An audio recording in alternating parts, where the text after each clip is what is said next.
Cette capsule a pour objet l'explication de la compétence comparée.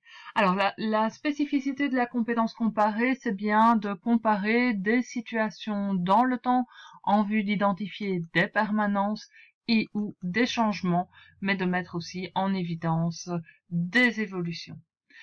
L'optique, c'est-à-dire la visée dans laquelle cette compétence est réalisée, est d'amener l'élève à comparer des réalités sociales passées et ou présentes et liées aux enjeux sociétaux définis dans ce nouveau programme. Pour le dire autrement, en fait, il s'agit de rendre l'élève capable de repérer des différences et des ressemblances à travers des modes de vie, de production, de gouvernance ou d'échange dans deux sociétés d'autrefois ou dans une société d'hier et d'aujourd'hui, en vue d'identifier des permanences et ou des changements, toujours de mettre en évidence des évolutions. Pour cette compétence, les attendus sont sensiblement différents entre le deuxième degré et le troisième degré. Voyons ces différences.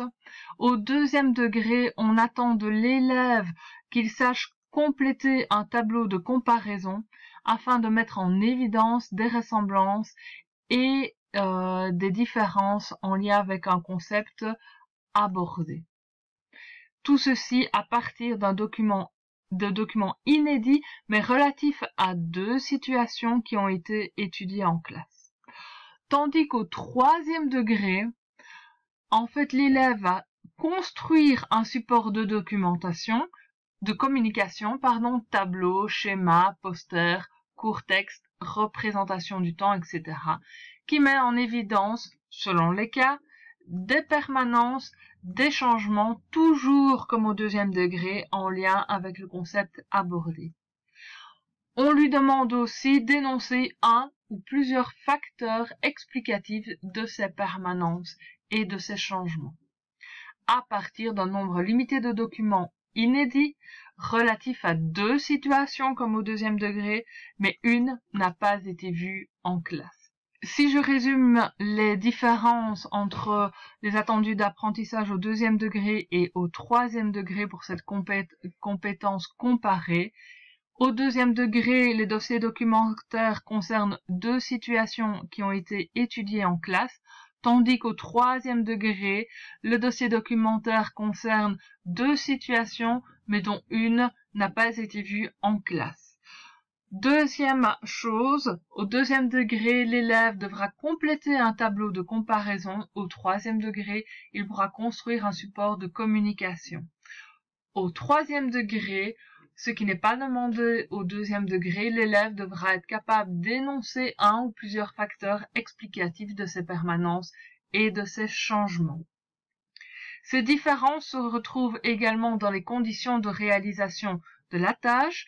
Au deuxième degré, l'élève dispose d'un tableau de comparaison préétabli qui lui rappelle les attributs du concept préalablement appris. Ce tableau de comparaison doit répondre à une question de recherche qui a trait aux ressemblances et aux différences. Au troisième degré, le support de communication est fabriqué par l'élève et doit répondre à une question de recherche qui a trait aux ressemblances et aux différences entre les deux réalités sociales. Que ce soit au deuxième degré ou au troisième degré, la comparaison suppose la mobilisation des attributs d'un concept. Au troisième degré, les attributs d'un concept qui est nommé ici par l'enseignant. Que ce soit au deuxième degré comme au troisième degré, les documents sont pertinents.